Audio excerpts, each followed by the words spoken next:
All right, you're all set. Okay, thank you, Josh. Merry Christmas. Hi, Dave. Hi, Hey, Dave. looking presentable. It's been a tough day. No electricity. No electricity, no internet, so I had to come down to the library. But I had, Well, yeah, wait. I'm in Taunton because I don't have any either, and I'm trying to get my granddaughter out the door. So if I have to just leave for a minute, I'll be back. Okay, no problem. Hey, same here. So, Yeah, okay, well, then I'll just throw it out to you real fast. Anybody see any reason to hold a hearing on these three houses?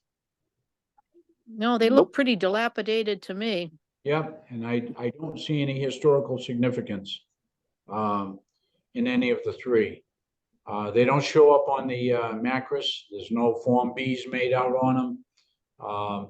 They're nice old homes built around the turn of the century, and that's it. I guess the one on Pleasant Street is a little older, but some new folks came in and they gutted the place, tore it apart before they realized what they were doing. Building inspector got real upset with them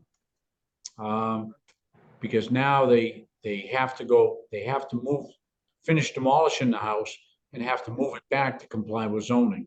So they've got God. a heck of a mess, only because they went ahead and did it without any permits. So, okay, the three houses. Then there's no reason to go forward with a public hearing. Unless somebody's got something special. I don't. Okay. Nope. And Matt, any problems with them? no. Okay. Jeff must be fighting with his family or working with his family. Kids will do that. I don't know, have anything I know about the houses, so I'm good. Good, thank you, Jeff.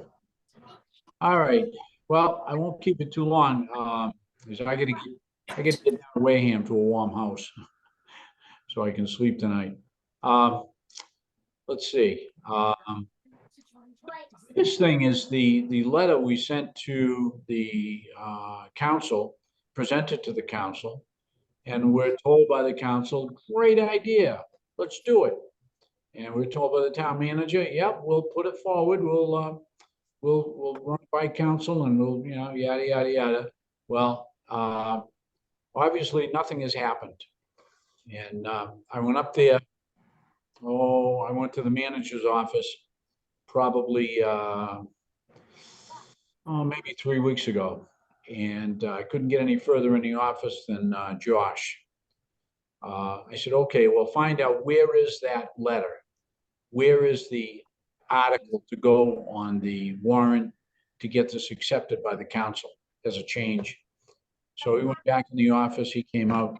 You can't even get into the office. The office is locked and you have to talk out in the hall.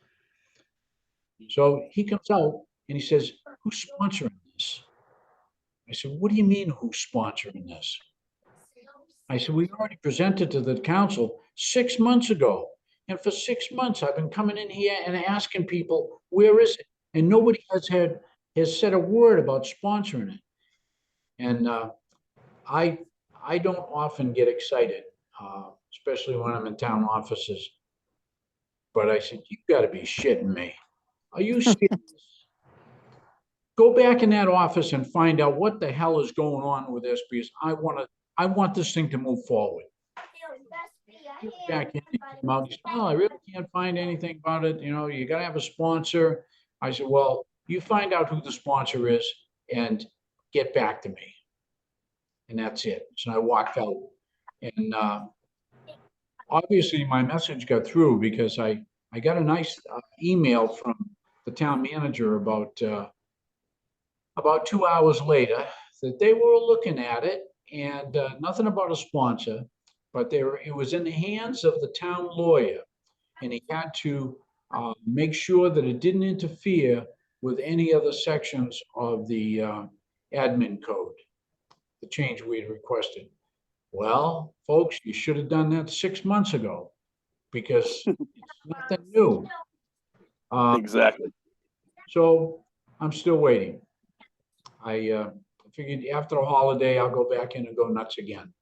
Uh, Moving, because it's, I wasn't gonna tell you how I got really angry about this, because I don't want to discourage any of you from staying on the commission. Because it's like whipping a dead horse sometimes. Yep, we know how they operate. Yeah. Um, it's absolutely crazy. Um,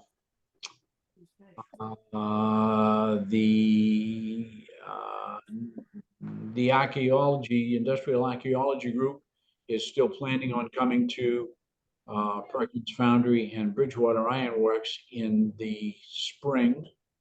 That's still going forward.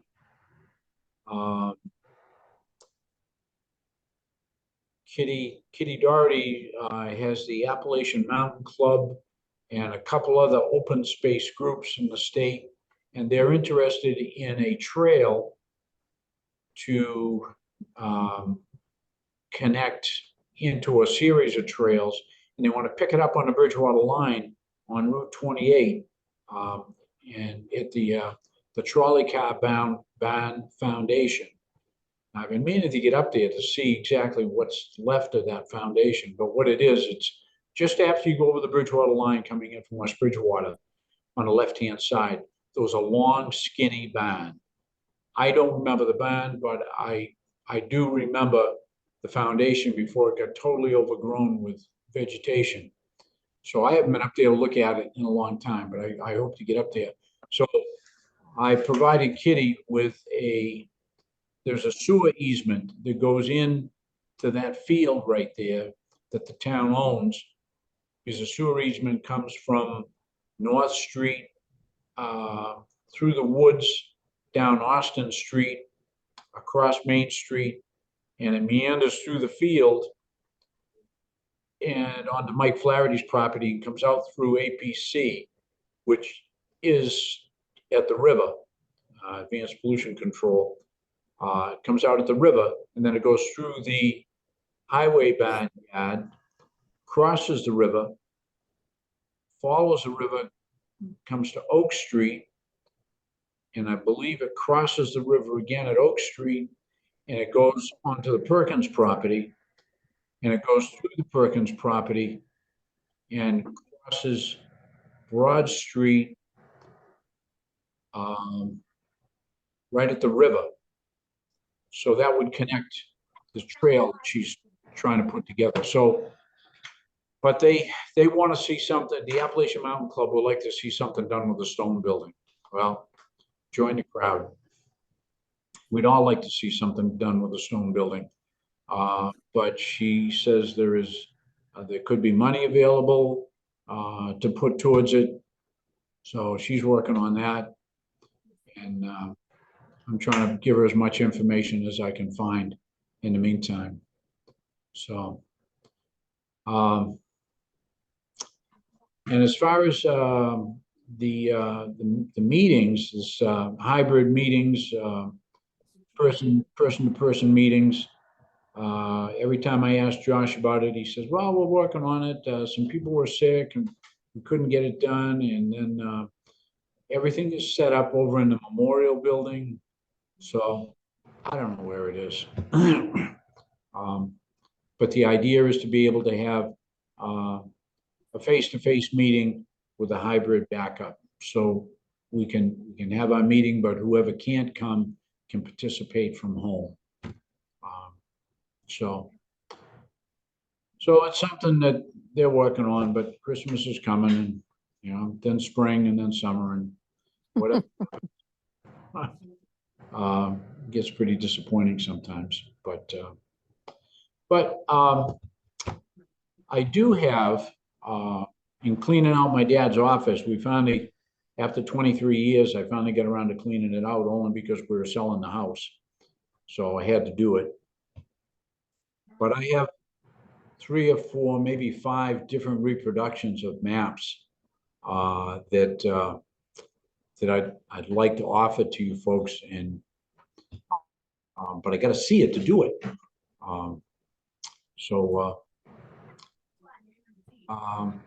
I'll make a list of what I have and get it to you, and the ones that you want, let me know, and we'll figure out a way to do it. If I have to deliver them to your house, or we meet at the library or whatever. But they're just reproductions of the Plymouth County Atlas. I think I gave you the one to color in. I hope you all have yours colored in by now. We get Oops. the pencils. You're not doing your homework, Sherry. I know, I know. I like black and white. Yeah, well, okay, you can keep it in black and white, if you like. They're yours to keep, whatever you want to do with them.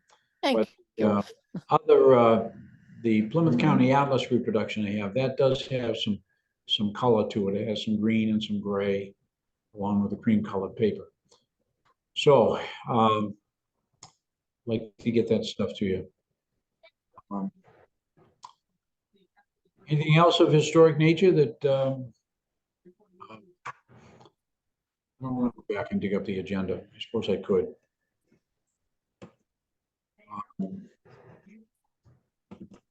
That's the agenda. Yep, that's the agenda.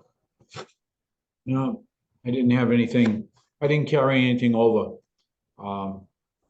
Just the 4 demolition delay projects. Well, it was 3, but the one that we gave our blessing to tear down on 53 Morris Ave. I haven't been by there yet, but I'm sure the house is gone now because it wasn't much of a house to start with. It's very small. So, well,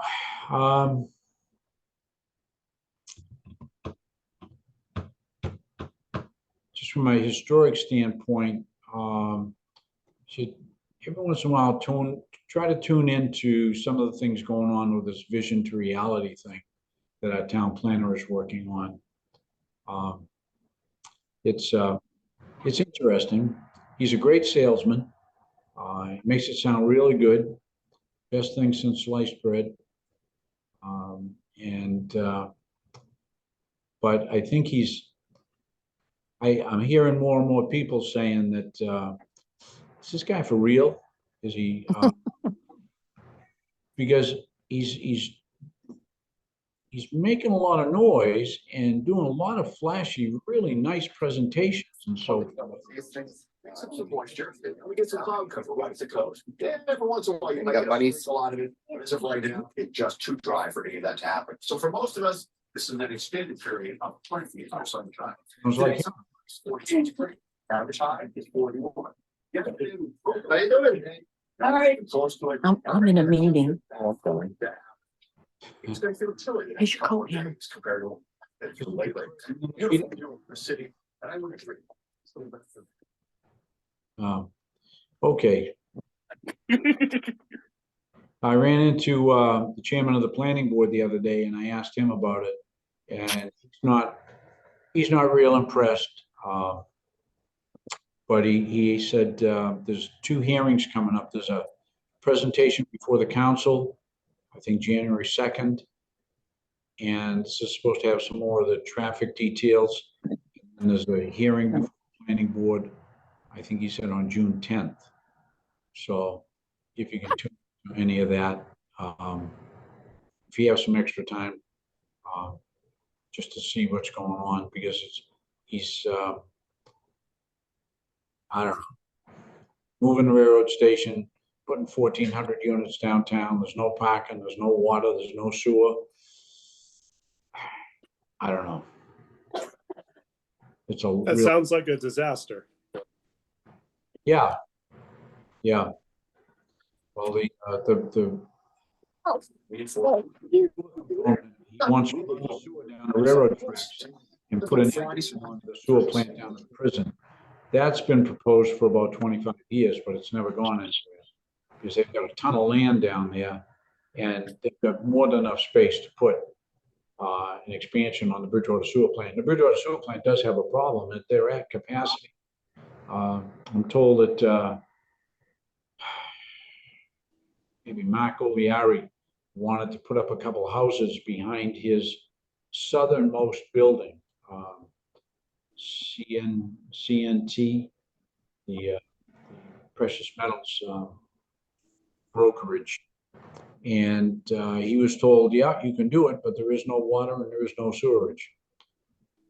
So he's gonna have, because there just aren't any more hookups allowed. But so where they're gonna get water and sewer for 1,400 more units, the state that's telling the town that they've got to do it is got to sit down with the people from DEP, because DEP knows every gallon of water that's pumped out of the ground, and they're saying there's a limit. So I don't know where it's all going to go, but it's kind of entertaining listening to the guy. What if it's in the car? In the car? I don't understand that question.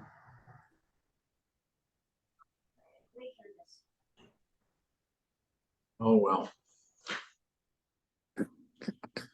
We have no archivist yet, still. I've been over that with Jed, and he says it's all in the hands of Kim Williams. And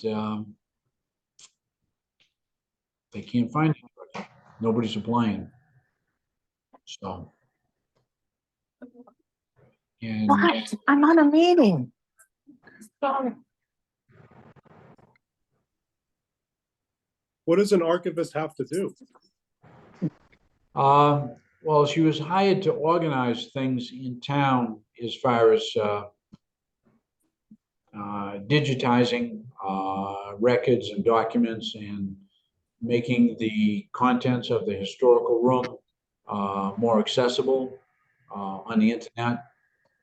But I don't know if I mentioned it at the last meeting, but I was talking with Marilee Hunt, and she had somebody in working for the last 6 or 8 months, digitizing all the old town reports. And she got them all done, and then she went to the head of the town IT department and said, okay, Brad, we want these to be available. And he said, can't do it because we don't have the bandwidth. We don't have enough space on our website to do it.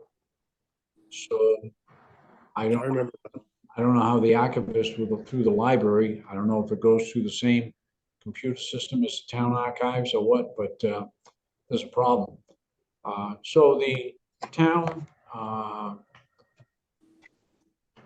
reports that we had scanned are now on file at the college. And so I brought a lot of my dad's old stuff and I gave it to them down there. And, you know, we talked about access to the equipment up, access to the material up here. And without an archivist, I believe you can request stuff, but as far as being able to sit down and thumb through stuff, you can't do that because they don't want to open it up to the public, which is a good thing, unlike some of the past heads of the library we've had. But on the other hand, if you can't access the stuff, that's a real serious problem. But if you can go online down at the college and access the special collections, and they've got a ton of material down there. They've got a lot of stuff. They've got all of Ben Spencer's books, and they've got all the glass slides from my dad that I gave him down there. It cost them the head of special collections down there, Austin Kingsley, told me that they have a budget of $50,000 a year to pay for the bandwidth. So it isn't something cheap, but it's a shame the town doesn't have it because we spend more than that for the additional clerks in the planning board office for this project. So I've reached out to some of the library trustees, and they share my frustration, but they're doing whatever they can do to get things going. So, but historically speaking, let's get back to that.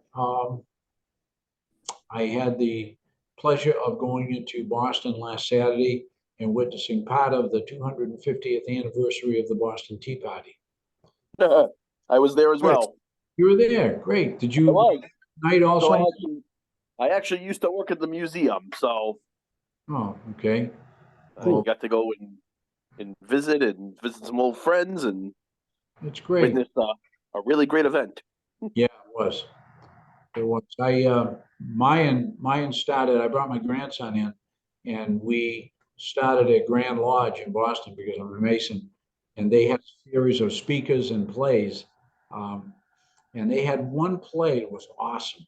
It was the trial of George Washington on the premise that the colonists had lost the Revolutionary War Huh.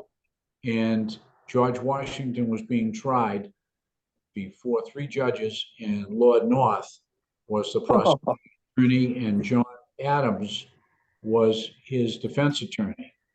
Huh. And it was awesome. They were all dressed in period clothing, and they were, it was great. And Paul Revere was there to testify for him. Thomas Paine. There were some other well-known colonial figures, and it was great. My grandson loved it. He's 12 years old, and boy, he really enjoyed it. And then we went down to the Awesome. tea ship afterwards, and we had a great time. It's quite an event. I agree. It was. Nice. Did you get in there too, Jeff? No, but I was up there Friday night for the Celtics game. They beat Orlando, which was some history, I guess. Yeah. Yeah, it was a beautiful day for it. Absolutely correct weather. Wasn't too cold. Oh, Had bleachers set up for over 1,000 people on the waterfront. So it was pretty neat. Yeah, I caught a little bit of it on TV. Saw Yeah. them dumping the tea. Yeah, there's a number of YouTube videos on it. If somebody wants to look it up. It's quite an event. Was it very crowded, David?